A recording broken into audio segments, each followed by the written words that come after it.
I'm honored beyond any reasonable doubt to be the CEO of Big Brothers Big Sisters. 11 or 12 years ago, after having had that career that you heard about, I decided that I had one more swing in my business career, and I wanted to do something that would be more meaningful than making money. Not that making money isn't meaningful, but the idea was I wanted to do what my parents had instilled in me many years earlier, which was giving back to the community. About 13 and a half years ago that I got a call from Warren Grymes. And he called me and said, Bobby, I need to talk to you about something. I need some advice. And I said, Warren, what's that? He says, well, I've been in business my entire career, and I'm thinking about going in a different direction. I said, well, what's that? He goes, well, there's a Big Brothers Big Sisters agency here in Jacksonville, and they're looking for an executive director, and I'm thinking about applying. He said, I've talked to some people, and you know, there are some extenuating circumstances. I said, well, what's that? He said, well, the agency's in trouble. They've had issues with you know, some of the matches and some of the bigs. They have financial issues. It's possible that the agency may even be shut down by the national organization. And he said that, plus, he goes, I've never worked in the not-for-profit field, and I'm just a little bit hesitant, and I wanted to see what you thought. And I told Warren, I said, listen, you know, I don't think it matters, Warren. You've been successful in your career as a business person. I think all of those skills that you have will carry over and translate into the not-for-profit area. Warren was very persuasive in arguing that no, indeed, we absolutely needed an organization that could create positive relationships between adults and individual young people who needed a caring adult in their life. And so the organization was struggling financially. He came to see the Jesse Baldwin Fund, and at that time it meant he was meeting with me and a senior program officer. He so passionately argued on behalf of the organization. It was a selfless argument.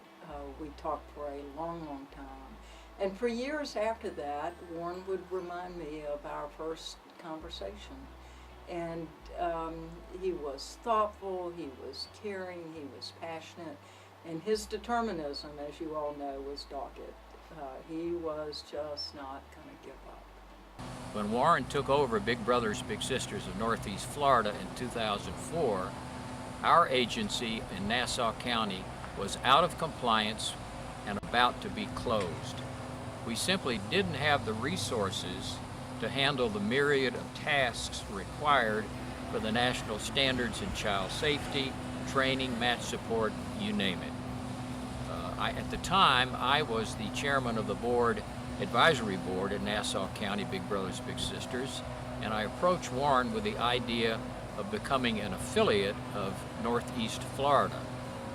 Warren thoroughly accepted the idea and immediately put his staff to work on the details of the merger. He attended our board meetings and our fundraising events and developed personal relationships with our key donors and sponsors. He personally made sure we had all the support we needed. Since then, we have been successful, growing to serve 40 at-risk children in Nassau County today. Anyone who knew Warren knew what a businessman he was, and what Warren did for the organization was elevate us in our role in the community and our role in being a solution-based entity here in Jacksonville and Northeast Florida.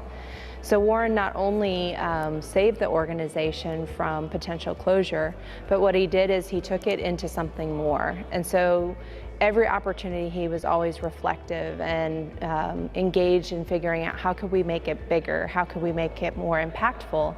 And during his time at the organization, he took us from serving a few hundred youth to at the height 1,800 youth locally in our Northeast Florida community. I think the lasting impact that Warren did on Big Brothers Big Sisters was the staff.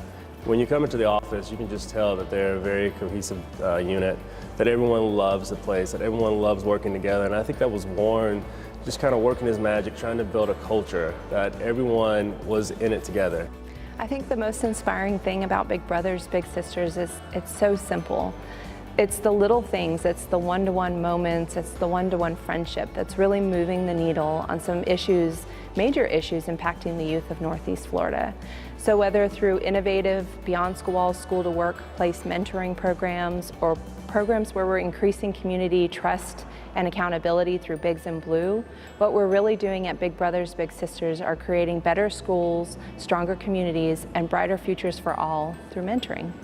I really respect and honor what Big Brothers and Big Sisters does in our community. Too many young people do not have enough caring adults in their lives, and you all bring that opportunity to folks who need it. And I think Warren exemplified that and argued for that and lived it and built a great organization. There's a quote that talks about leadership and that good leaders take you where you should be and great leaders take you where you ought to be. And Warren definitely was that. Warren was a straight shooter, a tough talker, but he had a heart as big as all outdoors. Warren was tough. He challenged me a lot. We disagreed about certain things. We never disagreed about the role of Big Brothers and Big Sisters. We miss you, Warren. I miss you. I miss most your sense of humor, your bravery, and your vision. You just always had this ability to see more in every situation than the rest of us. And it's because of you that I'm even part of the Big Brothers Big Sisters family. So I miss you, we all miss you, and we're so thankful that we had time to be with you.